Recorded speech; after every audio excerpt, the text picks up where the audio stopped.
Hello students, last time we study reflection topic. See, in this chapter two major topics, reflection and refraction. So in that case reflection topic we already discussed, okay? और उसके अपने assignment भी कर लिए होंगे, जो हमने सम भेजे थे वो भी आपने कर लिए होंगे. Now we start the next topic or next part of this chapter, that is refraction. So some information you already have about refraction. Okay, 10th standard में थोड़ा बहुत आपने पढ़ रखा होगा कि क्या है रिफ्रैक्शन. देखिए रिफ्रैक्शन क्या है, तो आपको पता होगा कि जब लाइट एक मीडियम से कोई दूसरे मीडियम में पास होती है तो उसकी जो उसका जो डायरेक्शन है वो चेंज हो जाता है. ओके, बचपन में पढ़ा रखा होगा या 10वीं में पढ़ रखा होगा. उसके लिए एक एक्सपेरिमेंट भी किया जाता है. अगर ये आपको दिख सकता है तो देखिए, ग्लास के अंदर एक मैंने पेंसिल रखी हुई है. नॉर्मली ये पेंसिल ऐसे दिखती है, जब हम ग्लास में रखते हैं प्राइमरी में ऐसा एक्सपेरिमेंट आता है. ओके, तो आपको वो पेंसिल टूटी हुई दिखती है. दिख रहा है? आई डोंट नो कैमरे में जजमेंट हो रहा है कि नहीं हो रहा है, लेकिन आप देख सकते हैं थोड़ी पेंसिल टूटी हुई दिखती है, या ऐसे दिखती है कि पेंसिल का जो ऊपरी हिस्सा है और जो निचले वाला हिस्सा है वो थोड़ा सा यहां से बेंड हो चुका है या कट हो चुका है. ऐसा लगता है जब ये जो सरफेस है, ये सरफेस पे हमें ऐसा लगता है कि जो ऊपर का हिस्सा है, जो ऊपर का हिस्सा ये वाला हिस्सा और जो डाउन वाला हिस्सा वो दोनों अलग हो गए हैं यहां से, ऐसा हमको दिखता है. शायद आपको दिख रहा होगा, वरना आप घर पे भी ये एक्सपेरिमेंट कर सकते हैं. और दूसरी बात, अगर मैं यहां पे सपोज ये एरो ड्रॉ करूं, मैंने एक छोटा सा एरो बनाया है इधर. आप देख सकते हैं एरो जो है वो राइट साइड की ओर दिख रहा है. अगर इसको आप ग्लास में से देखेंगे सो नजदीक लाने पे तो एरो जो राइट साइड एरो है वही दिखेगा, लेकिन अगर आप थोड़ा सा ऐसे कीजिएगा तो पता चलता है कि एरो का जो डायरेक्शन है वो चेंज हो गया. आप एरो का डायरेक्शन चेंज हो गया, दिख रहा है? अगर कैमरे में जजमेंट हो पाए तो आपको दिखेगा, वरना आप घर पे भी ट्राई कर सकते हैं. ऐसा ग्लास लीजिए और सामने एरो ड्रॉ कर लीजिए टेक्स्ट बुक में, ठीक है?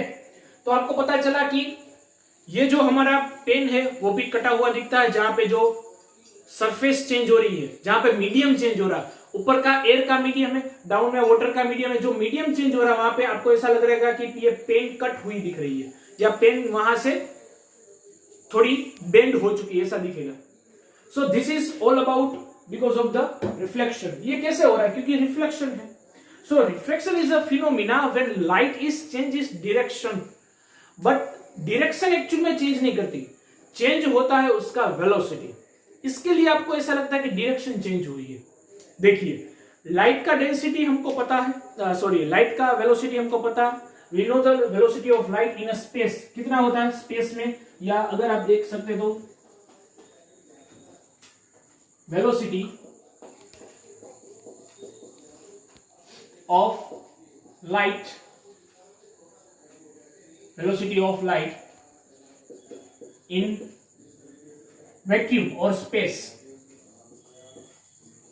is 3 into 10 raised to 8 metre per second. We know ये मैक्सिमम वेलोसिटी है लाइट की या किसी भी पार्टिकल की जो स्पेस में हमको दिखती है, लाइट की वेलोसिटी. लेकिन जब लाइट एक मीडियम से दूसरे मीडियम में ट्रैवल करती है तब उसका डायरेक्शन चेंज हो जाता है. फ्रेंड्स, आपको थोड़ा बहुत इसका नॉलेज है, उसी के बारे में हम चर्चा करेंगे. तो वैसे तो मीडियम के दो टाइप है. रफली medium have two types, rare medium और डेंसर मीडियम. ये दोनों क्या है, रेयर मीडियम और denser medium? So rare medium दोनों में चेंज ये है कि जो रेयर मीडियम होता है उसमें लाइट की जो लाइट रेज है उसकी जो स्पीड है और वेलोसिटी है, speed of light is high in a red medium, and in a denser medium speed of light is slow. So उसी की वजह से दो मीडियम अलग होते हैं, वहां पे लाइट ऐसे लगता है कि थोड़ी बेंड हो चुकी है। आपने 10th में शायद पढ़ा होगा कि suppose this is the incident light, okay, ये इंसिडेंट लाइट है, आगे जो पढ़ा था वही इंसिडेंट लाइट जो रिफ्लेक्शन में थी। ये हमारा था मीडियम 1, ये मीडियम 2 है। सपोज ये एयर मीडियम, ये पानी का मीडियम है, ओके, ये एयर है और ये वाटर है। So light rays passing from air to water, then it's change its direction, वो अपनी डायरेक्शन चेंज करती है और ऐसे बेंड लगती है। जो हमने अभी पेंसिल में देखा था, पेंसिल हमको जहां पे सरफेस चेंज हो रही है, जहां पे मीडियम चेंज हो रहा है, वहां से थोड़ी कटी हुई दिखती है, मतलब जो उसकी रेज है वो ऐसे बेंड हुई दिखती है। ऐसा क्यों होता है? इसके पीछे का जो रीजन है वो ये है मीडियम। जब मीडियम चेंज होता है तो स्पीड ऑफ लाइट चेंज होती है, okay, speed of light change होती है because of two type of medium, denser medium and rare medium. Rare medium और डेंसर मीडियम की दोनों की ऑप्टिकल डेंसिटी अलग रहती है। तो हमें ये ऑप्टिकल डेंसिटी क्या है?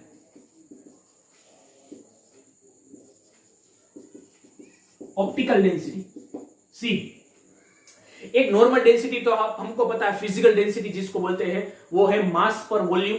ये सुनो, एक डेंसिटी हमको पता है, that is mass per, that is denoted by rho, rho is equal to mass per volume, ये हमको पता है। लेकिन this is the optical density. Optical density और फिजिकल डेंसिटी में थोड़ा सा फर्क रहता है, जिसमें लाइट की स्पीड चेंज होती है, according to that we find the density, optical density, okay, और वो डिनोट की जाती है ईटा से। This is also known as reflection index. किसी टेक्स्ट बुक में, हमारी जो एनसीईआरटी टेक्स्ट बुक है उसमें तो ईटा ही दिया हुआ है, कई बार इसको म्यू भी कहते हैं। This is also denoted by mu, okay. आपके अगर कोई रेफरेंस बुक सोल्व करते हो तो उसमें शायद म्यू भी दिया होता है, वो भी करेक्ट है। सो इसका इक्वेशन ये है, this is nothing but one kind of efficiency, C by V, the ratio of speed of light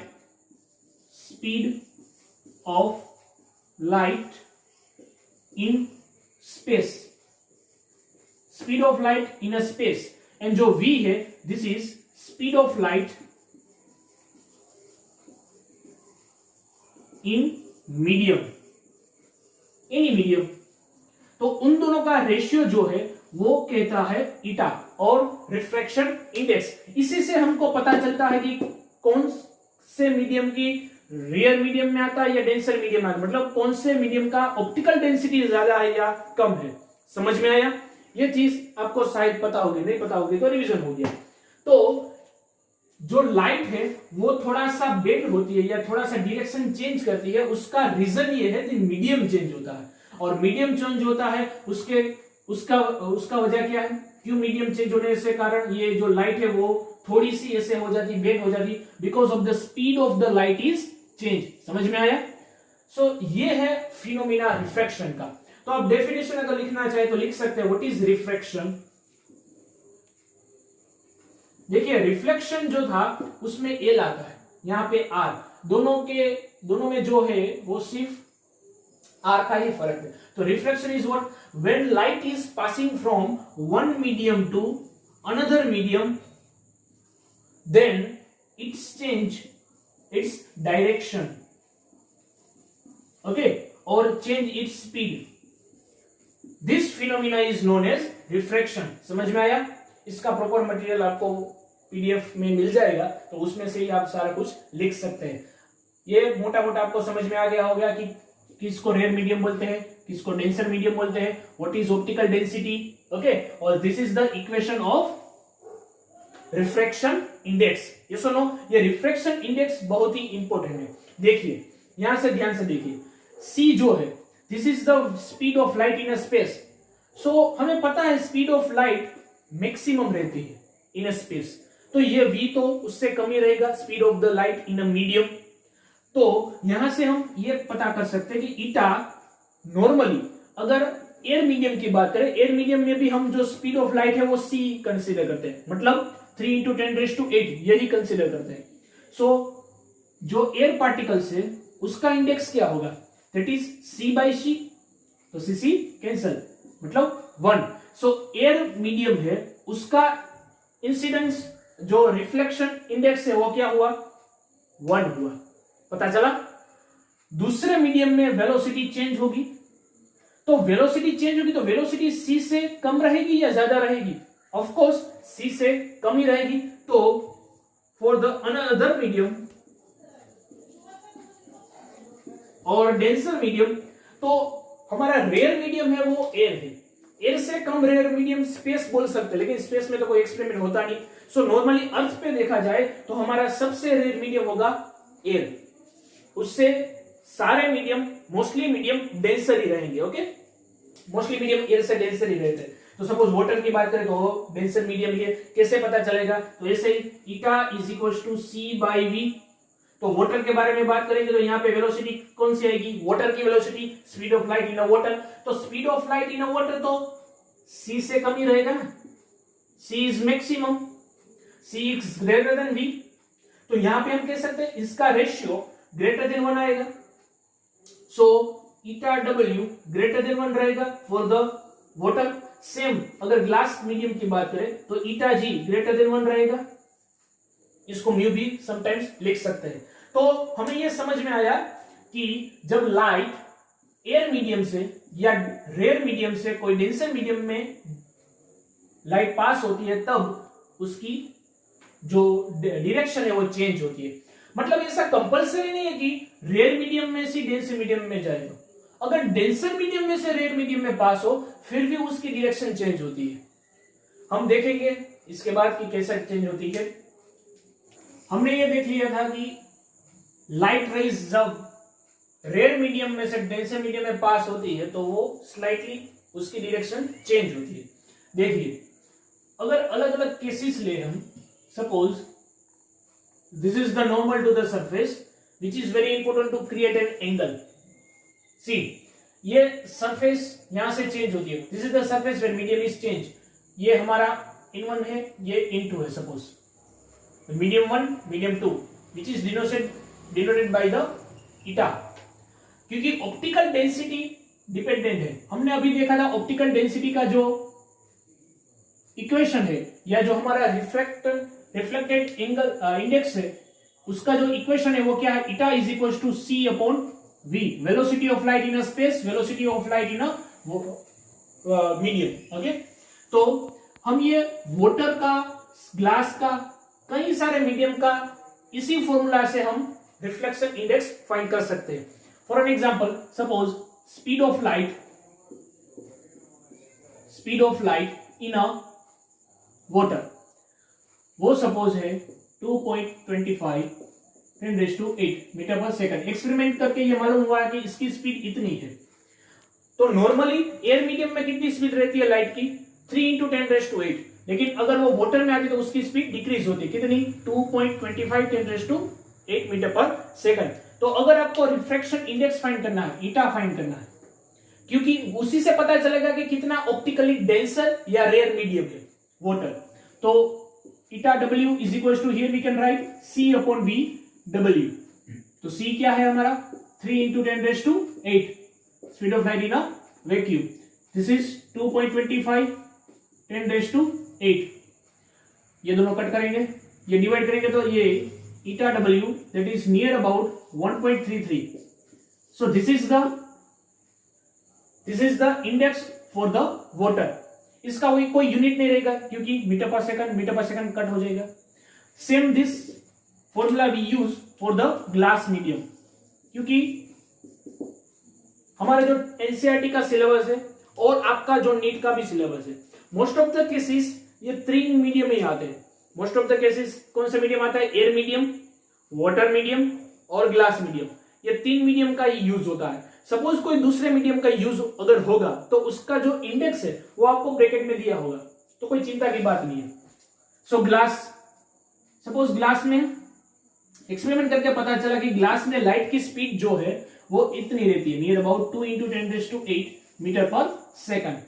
तो इसका इंडेक्स कैसे फाइंड करेंगे, यही फॉर्मूला से, eta G is equal to speed of light in a space and VG, speed of light in a glass. So this is 3 × 10⁸ metre per second upon 2 × 10⁸।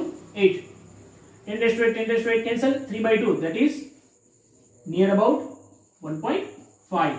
So this is the angle of this is the refraction index for the glass, reflection index for the water. तो ऐसे ही आप किसी भी medium का refraction index से वो find कर सकते हैं, और उसी से हमको पता चलेगा कि कौन सा डेंसर मीडियम है, कौन सा रेयर मीडियम है। अगर एयर की आप कंपैरिजन करें तो एयर का हमें पता है ईटा ए इज इक्वल टू 1 होता है, क्योंकि speed of light in a space और एयर दोनों में सेम ही रहती, तो सी सी कैंसिल, तो ईटा ए हो गया 1 हो गया। तो देखिए अगर ये तीनों का कंपैरिजन करें तो we can say eta of A is less than eta of water less than G. मतलब जो ग्लास का मीडियम है वो सबसे ज्यादा डेंसर मीडियम होगा, और जो एयर का मीडियम है वो रेयर मीडियम रहेगा, सिंपल है। तो इसी तीनों मीडियम में हम फाइंड करते हैं कि कैसे लाइट रेज है वो चेंज होती है। सपोज ये एयर मीडियम है, दिस इज एयर और ये वाटर है, तो this is the angle of incident. Denser medium है तो उसमें स्पीड कम होगी, तो ऐसे हो जाएगा। This is the reflection happen in air to water. Suppose इससे उल्टा लेंगे तो क्या होगा, this is the incident light from the water. Suppose water के अंदर, ये वाटर है, वाटर के अंदर कोई ऐसा लैंप रखा हुआ है, ओके, और वहां से लाइट है वो निकल रही है, तो वाटर मीडियम से कहां से जाएगी, एयर मीडियम में। यहाँ पे एयर मीडियम है, यहाँ पे वाटर मीडियम है, तो स्पीड ऑफ लाइट चेंज होगी, इंक्रीज होगी या डिक्रीज होगी, ऑफ कोर्स इंक्रीज होगी। तो देखिए इस फॉर्मूला से हमको पता चलता है कि लाइट की स्पीड और ईटा दोनों कैसा है, inversely proportional. C N inversely proportional to 1/v हम कह सकते हैं, क्योंकि eta is equal to C by V, और एन इक्वल टू कई बार हम एन भी बोल देते, कई बार ईटा भी बोल देते। So n inversely proportional to 1/v, because C तो कांस्टेंट रहेगा। तो स्पीड ऑफ लाइट अगर इंक्रीज होगी तो ईटा डिक्रीज होगा, यस, और ईटा ज्यादा है तो लाइट की स्पीड कैसी रहेगी, कम रहेगी, सिंपल है लॉजिक। तो देखिए वाटर का जो इंडेक्स है वो एयर से तो कम ही है कि ज्यादा है, ज्यादा है। तो अगर ईटा छोटा होगा तो स्पीड ऑफ लाइट बढ़ेगी, स्पीड ऑफ लाइट बढ़ेगी तो एयर मीडियम में स्पीड ऑफ लाइट ज्यादा रहेगी। तो ये हो गया हमारा एंगल ऑफ इंसिडेंट, और ये हो गया angle of reflection, not a refraction, reflection नहीं रिफ्रैक्शन आ रहा था, ठीक है, जो वर्ड्स है उसमें थोड़ा सा ही फर्क है। तो आपको ये ऐसा लगता होगा कि हाँ वो तो बात सही समझ में आ गई कि जैसे लाइट कोई एक मीडियम में से दूसरे मीडियम में ट्रैवल करती है तो उसका स्पीड चेंज होता है, उसका डायरेक्शन चेंज होता है, लेकिन ये कैसे पता चलेगा कि कौन से एंगल पे चेंज होगा। यस, वहां पे ही आता है हमारे रूल्स ऑफ रिफ्रैक्शन, जो आपने ऑलरेडी 10th में भी पढ़ रखा है, वो भी हम देख लेते हैं। रूल्स ऑफ रिफ्रैक्शन स्टूडेंट भी ऑलरेडी डिस्कस किया कैसे रिफ्रैक्शन होता है। तो रिफ्रैक्शन होने के कुछ रूल्स भी है। साइंटिस्ट क्या करते हैं, साइंटिस्ट पहले तो ऑब्जर्वेशन करते हैं या फिर एक्सपेरिमेंट करते हैं, और उसी हिसाब से उसका जो रिजल्ट होता है उन्हीं बेस पे लॉ बनाते हैं। तो लॉ ऑफ रिफ्रैक्शन जो आपने पढ़ रखा है वो क्या है, तो इंसिडेंट लाइट, ये हमारी इंसिडेंट लाइट का रेज है, ये रिफ्रैक्टेड रे का लाइट का रे है, ओके, और ये हो गया हमारा नॉर्मल। ये तीनों एक ही प्लेन में होने चाहिए, this should be in a one plane. Medium change होगा लेकिन प्लेन एक ही रहेगा, तो ये फर्स्ट रूल हो गया। So incident light, incident ray of light, refracted ray of light और हमारा नॉर्मल, ये तीनों it should be in a one plane, एक ही प्लेन में होने चाहिए, ओके। सेकंड हमारा लॉ ये है कि देखिए हमको इतना पता है कि अगर रेयर मीडियम में से डेंसर मीडियम में लाइट जाएगी तो वो थोड़ा सा बेंड हो जाएगी, जो हमने पेंसिल में देखा था। लेकिन बेंड कितने एंगल पे होगी, उसका एंगल कितना चेंज होगा, डायरेक्शन कितनी चेंज होगी, तो उसका जो लॉ है वो सेकंड लॉ है। तो उसके ऊपर साइंटिस्ट स्नेल ने काम किया था, तो उसी की वजह से ये लॉ को स्नेल्स रूल भी किया जाता है। तो उसने फाइंड किया कि एक्सपेरिमेंट किया कि कैसे पता चलेगा कि ये इंसिडेंट एंगल है आई, ये रिफ्लेक्टेड एंगल है आर, ये दोनों के बीच का रिलेशन क्या होना चाहिए। तो उसने फाइंड किया और एक्सपेरिमेंट से पता चला कि sine I upon sine R always constant रहता है। मींस एंगल ऑफ इंसिडेंट का साइन, एंगल ऑफ रिफ्लेक्टेड का साइन, दोनों का अगर रेशियो लेंगे तो वो ऑलवेज कांस्टेंट रहेगा। ना केवल कांस्टेंट रहेगा बट उसका जो कांस्टेंट का वैल्यू है वो भी उसने फाइंड करके बताया कि वो होगा into 1, means into upon n1। ये क्या है, ये eta2 upon eta1। So this is the reflected index with respect to another reflected index. मतलब इनटू 1 का मीडियम, तो 1 मीडियम का रिफ्लेक्टेड इंडेक्स विथ 2 का reflective index with respect to 1। पीछे का जो होता है उसके रिस्पेक्ट में रहता है और फर्स्ट का वो इंडेक्स रहता है। तो दूसरे मीडियम का इंडेक्स पहले मीडियम के रिस्पेक्ट में। समझ में आया? तो ये हो गया हमारा इनटू 1। इसी के बारे में थोड़ी सी हम चर्चा करेंगे। देखिए इनटू 1 है, उसको हम ऐसे भी लिख सकते हैं इनटू बाई इन 1। और हमने अभी देखा था कि जो हमारा ईटा है उसका कुछ इक्वेशन है। तो क्या इक्वेशन था? Eta is equal to C by V. Yes, eta equal to C by V, ये हमने मीडियम का देखा था। तो यही हम पुट कर सकते हैं यहाँ पे। तो सी तो देखिए सी रहेगा constant in space value, space में लाइट का जो रहता है स्पीड वो सी से कांस्टेंट ही रहेगा। तो ये हो गया हमारा v2। तो यहाँ पे रहेगा c बाई v1, ये सुनो, n1 equal to c by v1, n2 equal to c by v2, ये सुनो। इसको कैंसिल करेंगे तो क्या आएगा?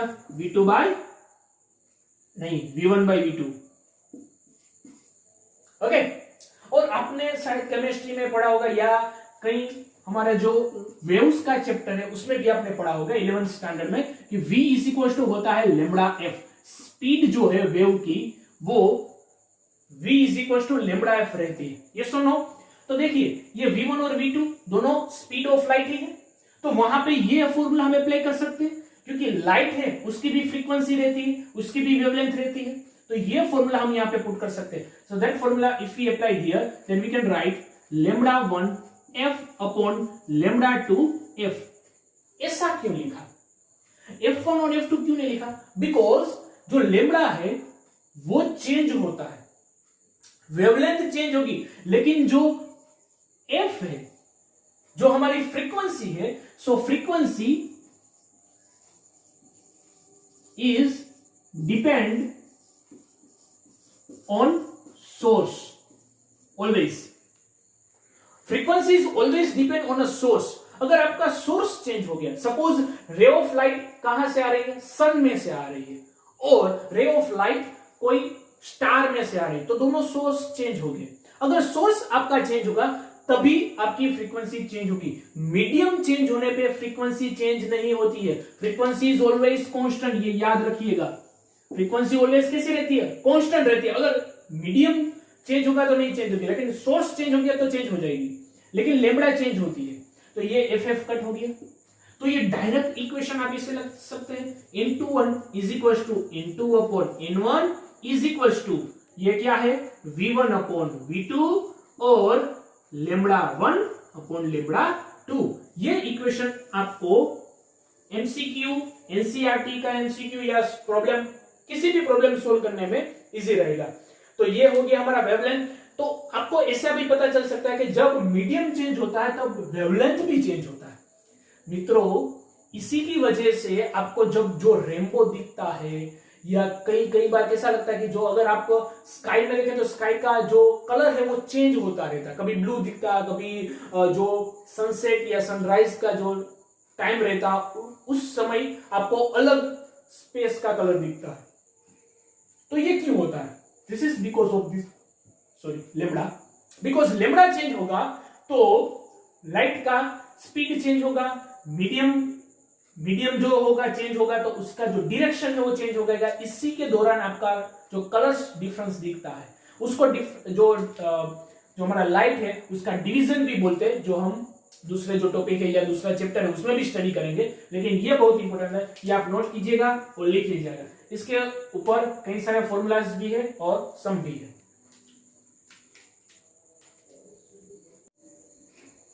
एक और एग्जांपल हम देखते हैं कि कैसे रिफ्रैक्शन होता है।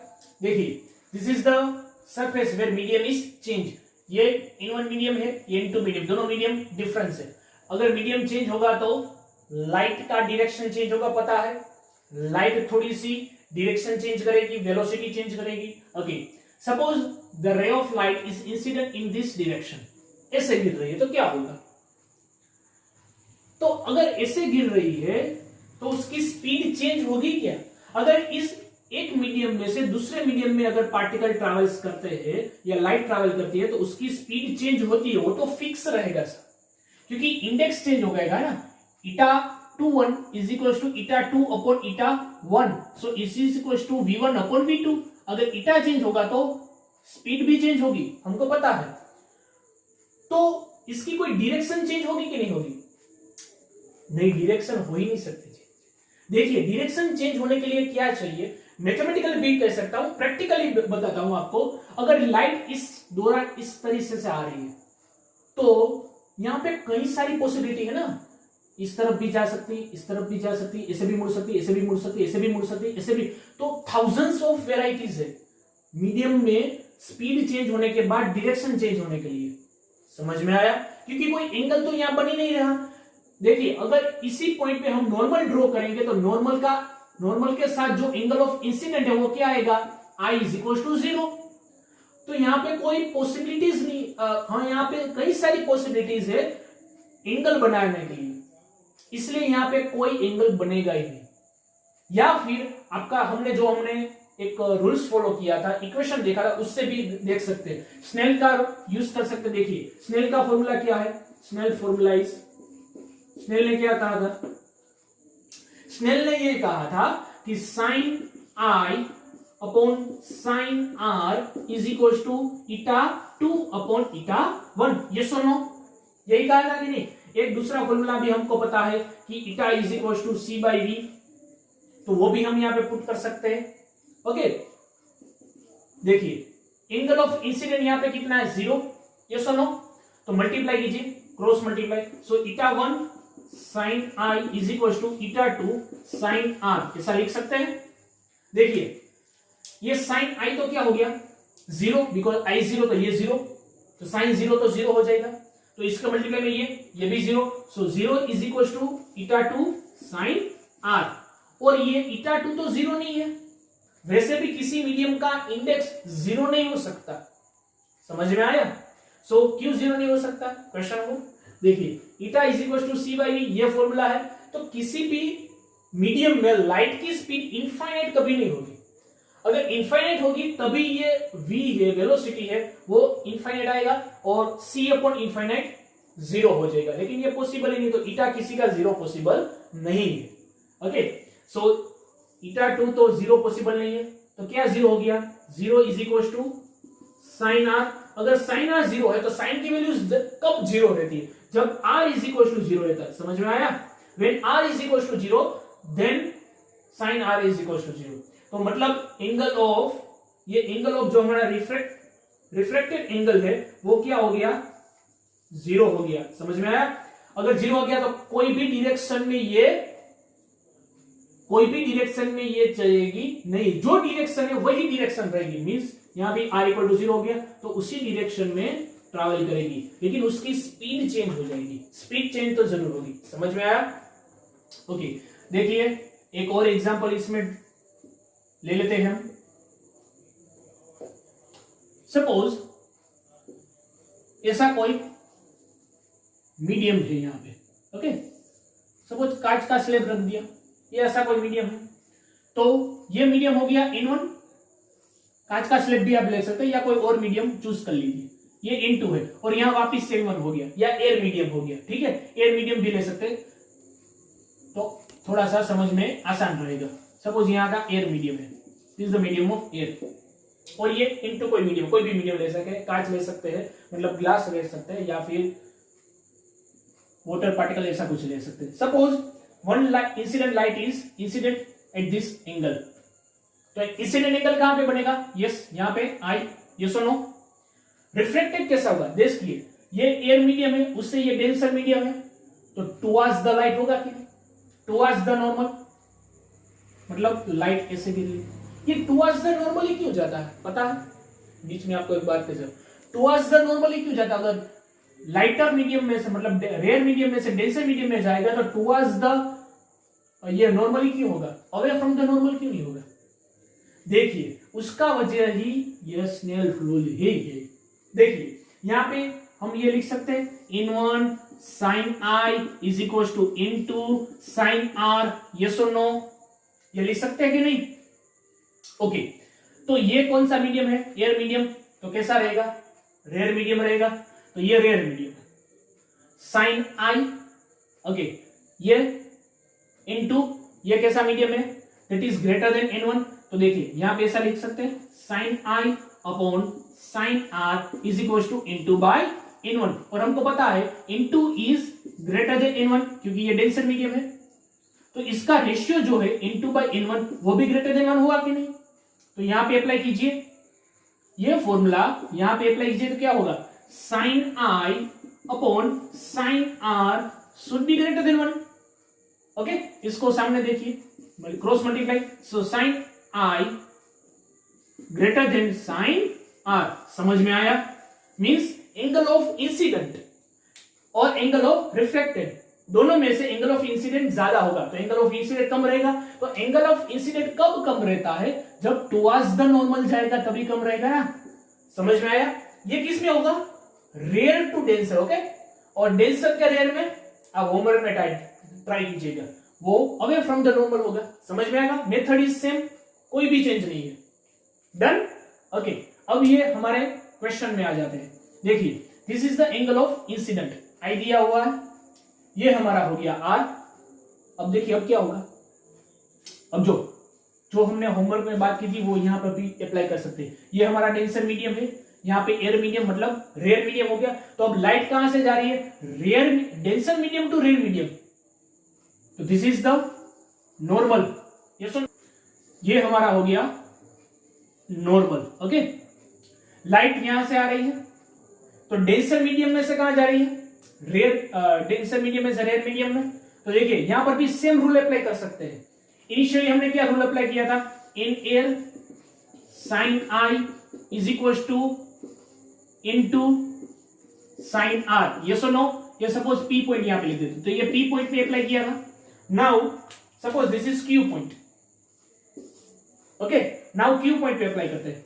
देखिए सो यहां पे होगा N two sine I is equal to in air, yes और no?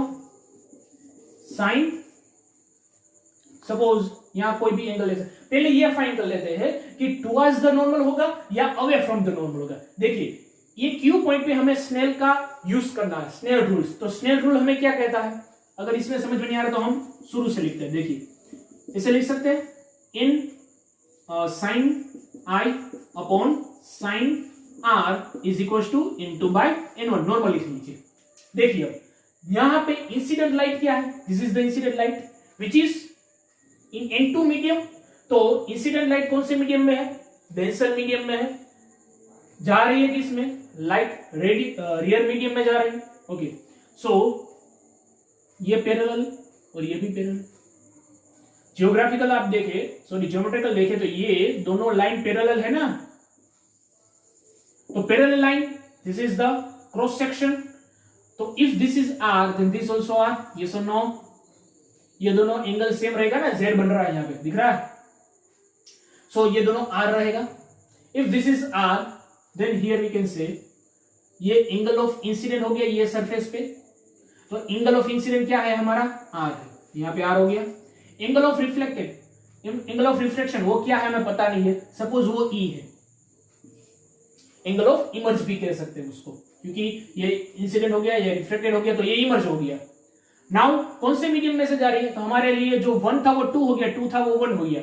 So this is medium of 1 to 2। Okay, ये थोड़ा सा चेंज हुआ, समझ में आया? देखिए अब कौन सा मीडियम ज्यादा है, कौन सा मीडियम बड़ा कम है। सो डेंसर मीडियम है हमारा इनटू रेयर मीडियम है N1, तो into upon N1 greater than 1 हुआ कि नहीं? तो यहां पर तो N1 अपॉन N2 है, तो क्या होगा? यस, इसको इनवर्स कर लो तो लेस देन 1 हो जाएगा। इसको यहां पे अप्लाई कीजिए, क्या होगा? Sine R upon sine E less than 1। इसको यहां पे cross multiply, then sine R greater than sine E। समझ में आया? इसी की वजह से हम कह सकते हैं कि जो एंगल ऑफ इमर्जिंग है वो बड़ा रहेगा एंगल ऑफ इंसिडेंट से। कब? जब डेंसर मीडियम में से आप रेयर मीडियम में जाएंगे। समझ में आया? जब डेंसर मीडियम में से रेयर मीडियम में जाएंगे तब ये एंगल बड़ा हो जाएगा। तो रेयर में से डेंसर में तो angle towards the normal, light is towards the normal, और डेंसर में से रेयर में तो अवे फ्रॉम द नॉर्मल, ये होगा बिकॉज ऑफ दिस रूल। समझ में आया? और अब हम यहां के क्या कर रहे हैं, देखिए यहां पे एक फॉर्मूला हमने अप्लाई किया था, वही फॉर्मूला क्यू पॉइंट पे अप्लाई करेंगे तो क्या होगा? यहां पे क्यू पॉइंट पे हम ऐसे लिख सकते हैं, देखिए n two sine R is equal to this is angle, so in air, यहां पे एयर मीडियम है, इन एयर साइन E। ये सुनो, यहां पे स्नेल का रूल्स अप्लाई किया क्यू पॉइंट पे, P पॉइंट पे अप्लाई किया तो क्या हुआ? In sine R in air का medium sine I is equal to N two sine R। ये सुनो, तो देखिए यहां पे राइट साइड और यहां पे लेफ्ट साइड दोनों सेम है कि नहीं है? यहां पे राइट साइड और यहां पे लेफ्ट साइड दोनों सेम है, तो ये दोनों भी सेम हुई ना। और एयर में ईटा कैसा रहता है? 1 रहता है, तो इसकी वैल्यू पुट कीजिए, तो 1 साइन I, यहां पे क्या हुआ? 1 sine I is equal to, यहां पे देखिए in air sine E, air में 1 साइन E, तो is equal to 1 into sine E, तो क्या हो गया? Sine I is equal to sine E। दिख रहा है? तो उसका मतलब ये हो गया कि angle of incident and angle of emerge दोनों क्या हो गया? सेम। यहां पे sine I is equal to sine E हो गया, means I is equal to E in this phenomena if the medium is same. Okay, light एक medium में से दूसरे मीडियम में जब जाती है तब दूसरे मीडियम में से तीसरे नहीं लेकिन पहले वाले मीडियम में रिपीट होगी, तब angle of incident and angle of emerge दोनों क्या रहेगा? सेम रहेगा। समझ में आया? थोड़ा सा आप देख लीजिए और समझ लीजिए कि I is equal to E कैसे हुआ। ओके, देखिए सपोज ये कोई एक डेंसर मीडियम है, डेंसर मीडियम का एक गोला है, हमने मान सकते हैं।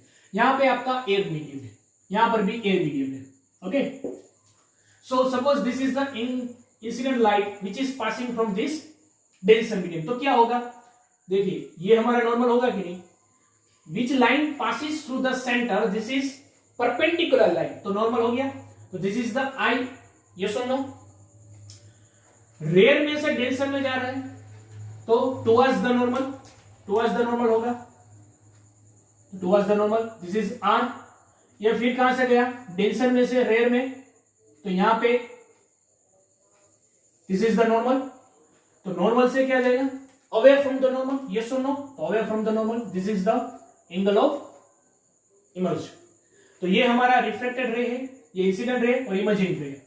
इन तीनों के बीच का रिलेशन अगर फाइंड करना हो तो कैसे करेंगे? सिंपल, जो आगे हमने अप्लाई किया था, ये suppose this is P point, suppose this is Q point, applied Snell's rule in a P point. P point पे स्नेल का रूल्स अप्लाई कीजिए, क्या होगा? Sine I upon sine R is equal to, air का medium है उसको N1 बोलते हैं, सपोज इसको बोलते हैं N2, सो क्या होगा? N2 upon N1। समझ में आया? N2 upon N1 cross multiply कीजिए, so N1 sine I is equal to N2 sine R।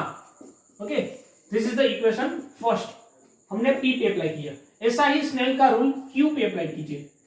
Q पे अप्लाई कीजिएगा तो क्या होगा, this is the angle of incident Q point पे। तो ये डेंसर मीडियम में से रेड मीडियम में जा रहे हैं। देख रहे ये ट्राइंगल आपको दिख रहा, इस ट्राइंगल में क्या होगा, इन दिस ट्राइंगल ये सरफेस है, ये सेंटर है, तो ये रेडियस ही हो गया ना, this is radius, this is radius. तो दोनों साइड सेम है तो सामने के दोनों एंगल भी सेम रहेंगे। ये आर है तो ये आर होगा, नेक्स्ट में आपने शायद पढ़ा होगा, ये आर है तो ये भी आर हो गया। तो this is the angle of incident, वो भी क्या है, आर। तो यहां पे अप्लाई करेंगे sine R upon sine E is equal to N2 upon N1। लेकिन यहां पे डेंसर और रेड मीडियम चेंज हो गया तो क्या होगा, N1 upon N2, yes N1 upon N2। Because जहां से लाइट आती है इंसिडेंट लाइट का एंगल ये रहता और जहां से इमर्ज होती है उसका एंगल ये रहता, उसका इंडेक्स ये रहता, क्रॉस मल्टीप्लाई रहता। मुझे आपको आसानी रहे इसलिए ये फॉर्मूला से ज्यादा यही फॉर्मूला यूज करना चाहिए, जो आपको अपने याद रखा N1 sin θ1 is equal to N2 sin θ2, यही फॉर्मूला यूज करना चाहिए क्योंकि ये ज्यादा आसान रहता है। जो मीडियम आपका यहाँ पे N1 है तो यहाँ θ1 आ जाएगा, अगर यहाँ N2 है यहाँ θ2 आ जाएगा, वेरी सिंपल। तो देखिए यहाँ पे क्यू पे अप्लाई करेंगे तो क्या होगा, इसमें प्रॉब्लम होगा तो ये फॉर्मूला से आपके थोड़ी सी आसानी हो जाएगी। तो N1 तो हमारा N1 तो है नहीं, पहला क्या है N2 है, सो वो हो जाएगा N2 sin थीटा कौन सा है R, तो R इज इक्वल टू यहाँ पे थीटा कौन सा है तो के sin E और इंडेक्स कौन सा है N1, तो N1 done. So this is the second formula. देखिए फर्स्ट फॉर्मूला में ये इसमें और इसमें कुछ कॉमन दिख रहा है, यस यहाँ पे RHS और यहाँ पे LHS दोनों कॉमन है। तो फर्स्ट इज इक्वल टू 2 को मिलाएंगे तो क्या हो जाएगा, N1 sin I is equal to N1 sin E, ये सुनो N1 N1 cut, sin E और sin I is equal to sin E, दोनों क्या हो गया same, I is equal to E हो गया। एंगल ऑफ इंसिडेंट और एंगल ऑफ इमर्जेंट दोनों सेम हो गया, इस केस में भी हमें I इक्वल टू E ही मिला। समझ में आया। तो ये हमारा स्नेल का रूल्स था और रिफ्रैक्शन का रूल्स था। इसी के बेस हम कुछ न्यूमेरिकल करेंगे, एनसीईआरटी का न्यूमेरिकल, ओके, और कुछ एमसीक्यू भी सॉल्व करेंगे जो हम नेक्स्ट वीडियो में